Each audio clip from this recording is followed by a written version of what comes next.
Hello बच्चों, let's read this question. This question says that how many statements are correct among the following. तो basically इस question में हमें चार statement given है और हमें बताना है कि इन चारों स्टेटमेंट में से ऐसी कौन सी स्टेटमेंट है जो कि करेक्ट है। अब अगर इस क्वेश्चन के मैं की कॉन्सेप्ट की बात करूं तो इस क्वेश्चन का जो की कॉन्सेप्ट है वो है बच्चों ecosystem. Let me right it over here. It is ecosystem. अब सबसे पहले तो देखो इकोसिस्टम क्या होता है। तो जो इकोसिस्टम है ये बच्चों एक टाइप का फंक्शनल इंटरैक्शन है। ये क्या है? ये एक फंक्शनल इंटरैक्शन है और ये इंटरैक्शन किस किस चीज के बीच में होता है? तो ये इंटरैक्शन होता है बच्चों between biotic and abiotic component. So ecosystem is the functional interaction between biotic and abiotic component, right. अब हम एक एक करके अपनी सारी स्टेटमेंट्स को चेक करेंगे। स्टेटमेंट ए में हमें क्या गिवन है? स्टेटमेंट ए में हमें गिवन है the current communities available in the world are all the result of succession. तो बच्चों यहाँ पे ये स्टेटमेंट हमारी बिल्कुल करेक्ट है। क्यों? क्योंकि जितनी भी कम्युनिटीज आज हम देखते हैं, जितनी भी कम्युनिटीज आज हम देखते हैं वर्ल्ड के अंदर, ये किसकी वजह से है? ये है बच्चों सक्सेशन की वजह से। और ये जो सक्सेशन है ये मिलियंस ऑफ ईयर से चलता आ रहा है, मिलियन ऑफ ईयर से चलता आ रहा है, जब से लाइफ जो है वो अर्थ पे ओरिजिनेट हुई है। तो इसीलिए स्टेटमेंट ए जो है ये बिल्कुल करेक्ट है। स्टेटमेंट बी में हमें क्या गिवन है? स्टेटमेंट बी में हमें गिवन है the pyramid of biomass in sea is generally upright because the biomass of phytoplankton far exceed that of fishes.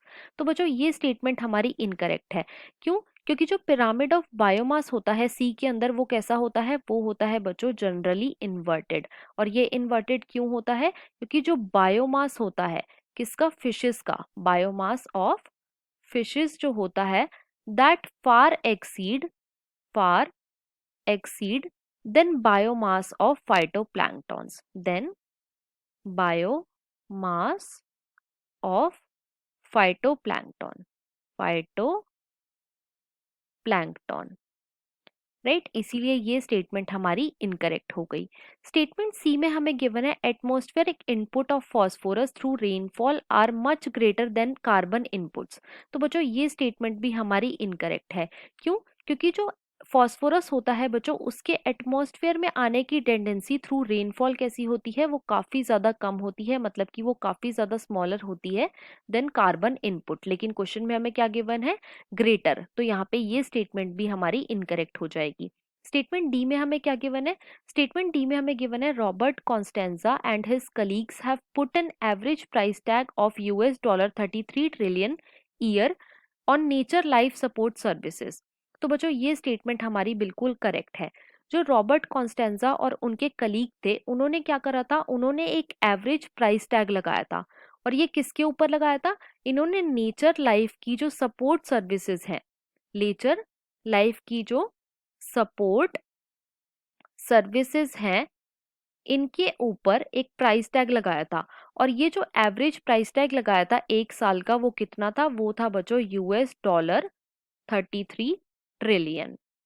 तो यहाँ पे जो स्टेटमेंट डी है ये हमें करेक्ट गिवन है।